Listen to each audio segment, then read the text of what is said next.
जैसे 84 लाख योनियां हैं और 84 लाख योनियों में सबसे अंतिम योनि मनुष्य योनि है। और मनुष्य योनि में व्यक्ति जैसे ही प्रवेश करता है वैसे ही उसे मुक्ति का मार्ग खोजने लगता है। समझ रहे हैं? अब मुक्ति का मार्ग खोजने के लिए तो हमारा आपका निवास भी चाहिए। तो शास्त्र क्या कहता है कि न विप्रपादो दक कर दमानी न वेद शास्त्र प्रतिगर जीतानी स्वाहा स्वधा काल विवर्जितानी श्मशान तुल्या निगृहाणि तानि न विप्रपादोदक कर्दमानि। जिस घर में ब्राह्मण के पैर धोने से कर्दम माने कीचड़ न उत्पन्न होता। ब्राह्मण की चरण की रज में इतनी ताकत है कि बिना डिस्टेंपर का घर चमकने लगता है, जो अंदर से मजबूत होते हैं। कभी कभी कोई गाय भैंस को देखते हैं आप, थन रच्ची नहीं दिखाते लेकिन दूध 5 लीटर देते हैं। ये तक थन का अंदर, समझ रहे हैं? नवेद शास्त्र प्रतिगर्जितानी। जिस घर में वेद मंत्रों की प्रतिगर्जना, जैसे अब यहाँ पर तो वेद मंत्र हो रहा है, बगल में भी घर है, अगल में भी घर है, तो वहाँ भी वेद मंत्रों का प्रभावित करने के लिए वहाँ भी मैंने पूजा की व्यवस्था किया है और यहाँ भी पूजा की व्यवस्था किया है। यहाँ तो पूजा हो ही रही, समझ रहे?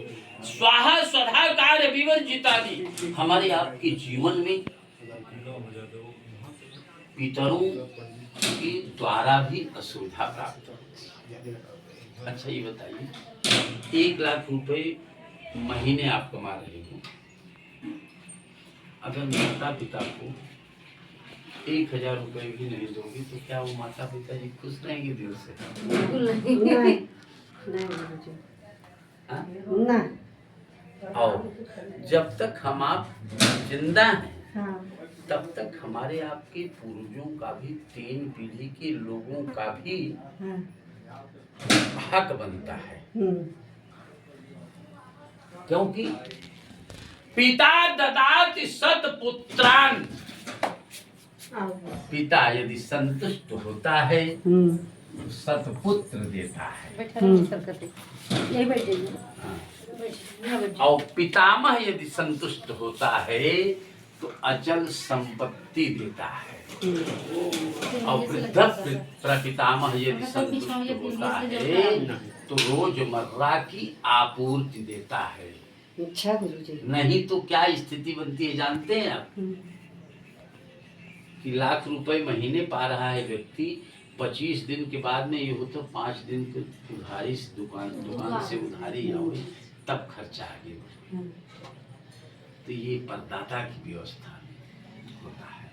अब रही बात ये, हम वास्तु पे आते हैं। वास्तु क्या चीज है? वास्तु क्या चीज है?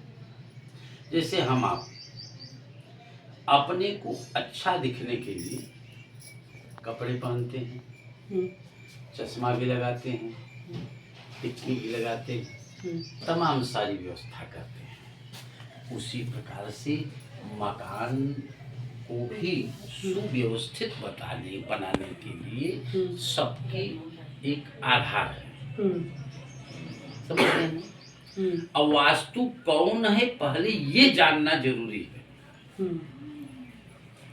एक राक्षस था जिसकी उत्पत्ति इस पृथ्वी से हुई थी,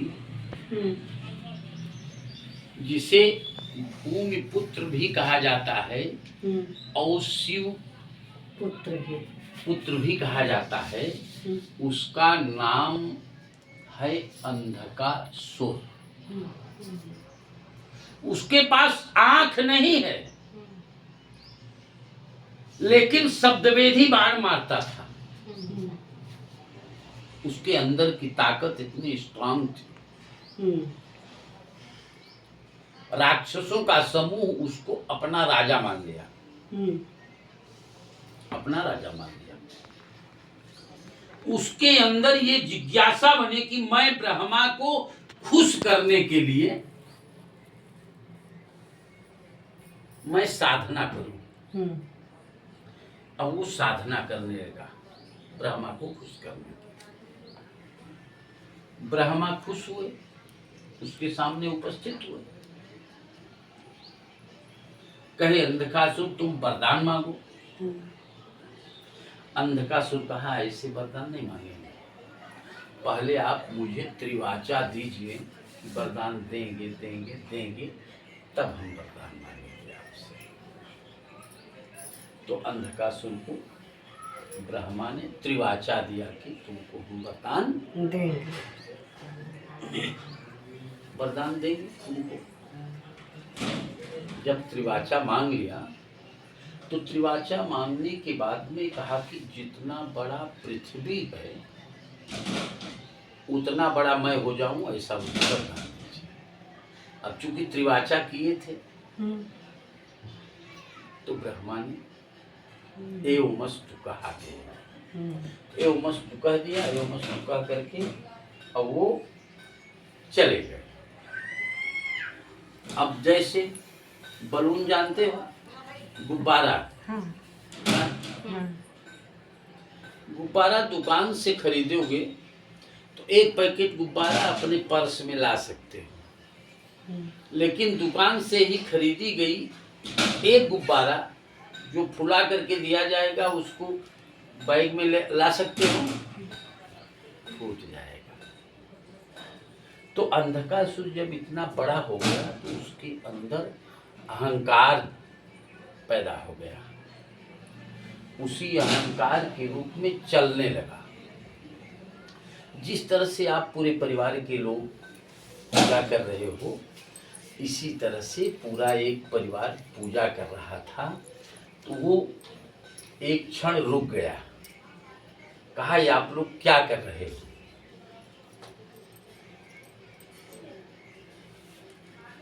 तो वहां पर भी लोगों ने कहा हम लोग त्रिदेवों की पूजा कर रहे हैं। जैसे कल शुरू में ही मैंने बताया ना कि ब्रह्मा विष्णु महेश ये त्रिदेवों की ही पूजा,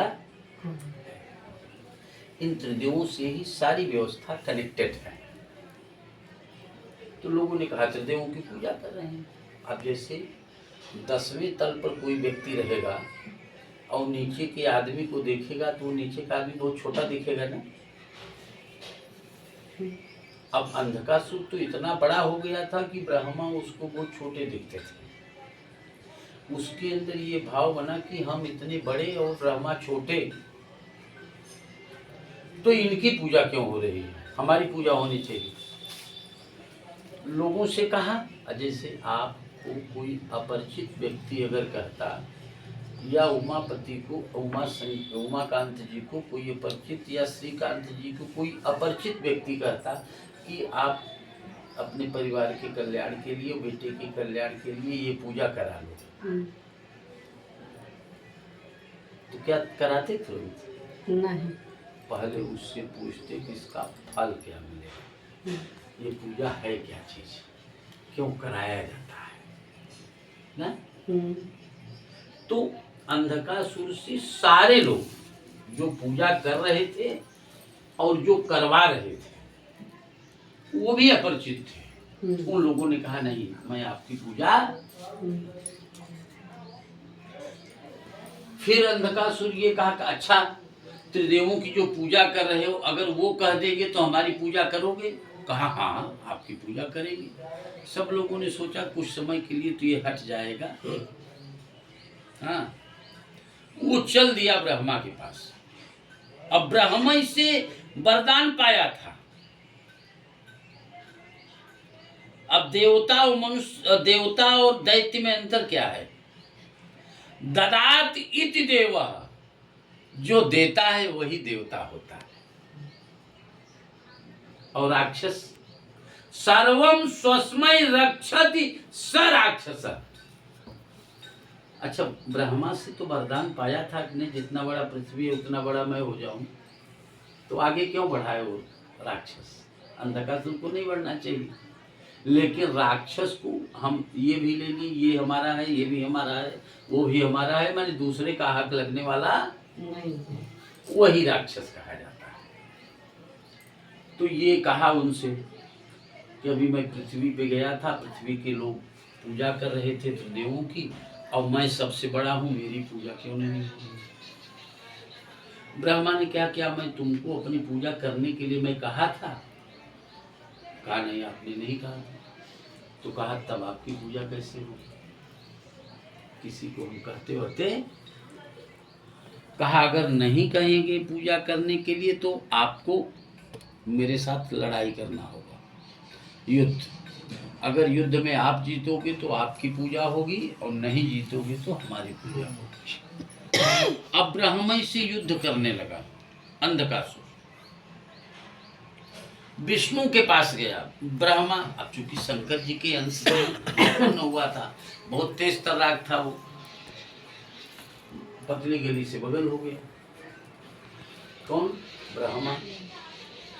फिर विष्णु के पास गए, विष्णु योग निद्रा में बैठे थे। कहा सोने का नाटक मत करो, पृथ्वी पे लोगों को बोलिए मेरी पूजा करें, क्योंकि मैं सबसे बड़ा हूँ। कहा कि ऐसा मैं नहीं करूँगा। कहा तब युद्ध करिए। ब्रह्मा से विष्णु से भी युद्ध किया, विष्णु भी कुछ कर नहीं पाए, वो भी पतली गली से बाहर हो गए। शिव के पास गया, शिव की भी वही कंडीशन बनी, शिव भी पतली गली से बाहर चले गए। तब तीनों लोग एक साथ होकर के विचार करने लगे किया क्या जाए। तब तक वहां भी अंधकासुर पहुंच गया।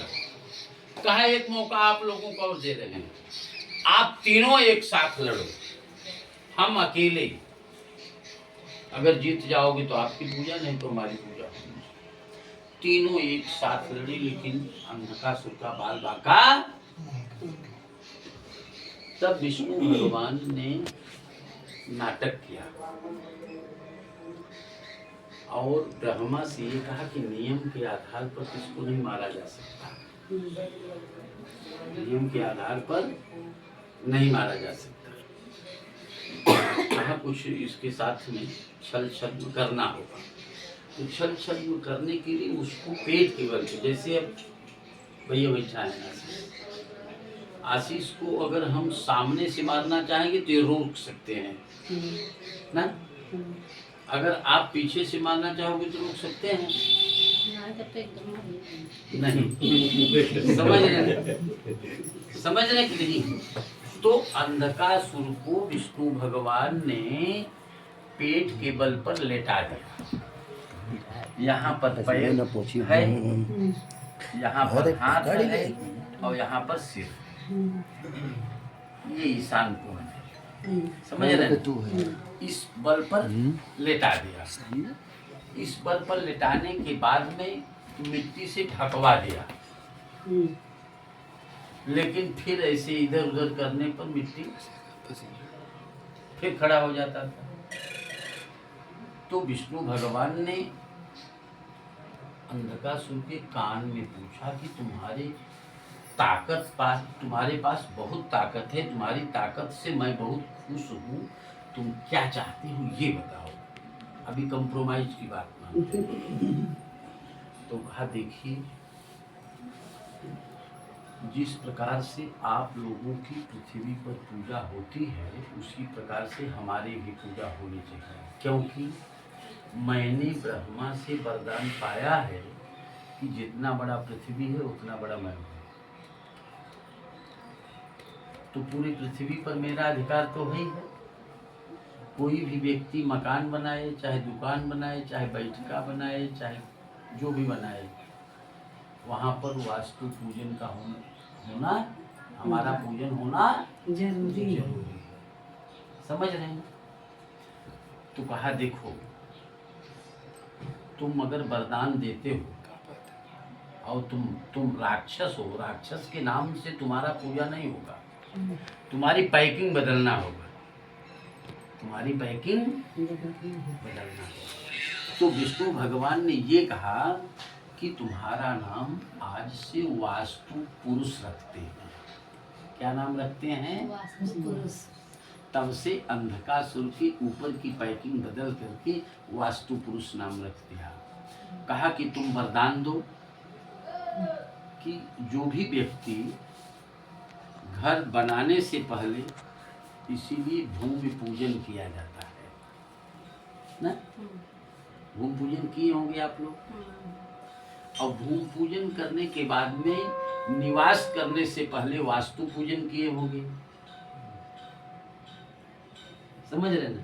कोई भी व्यक्ति चाहे दुकान बनाए चाहे मकान बनाए, वहां पर हमारी पूजन होनी आवश्यक है। यदि हमारी पूजन करता है व्यक्ति तो हम उसको खुशहाल रखते हैं। गृह प्रवेश मकान में एक बार होना चाहिए,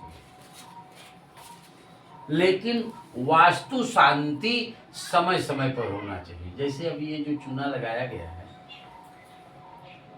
साल 2 साल बाद तो इसकी पुताई होती है कि नहीं होती है? होती है ना।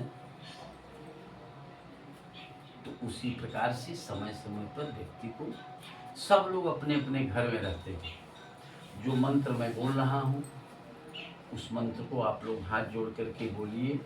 बोलिए ओम ओम नमो नमो वास्तु वास्तु पुरुषाय पुरुषाय भू भू शय्या शय्या विरतिप्रद विरतिप्रद मद मद गृहे गृहे धन धन धान्यादि धान्यादि समृद्धिम समृद्धिं कुरु सर्वदा सर्वदा। विष्णु भगवान का ही स्वरूप है।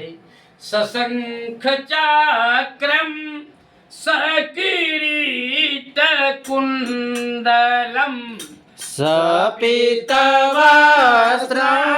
सरसेरुहे क्षणं सहायवस्ता स्थलकौस्तुभस्त्रियं नमामि विष्णुं शिरसा चतुर्भुजम्।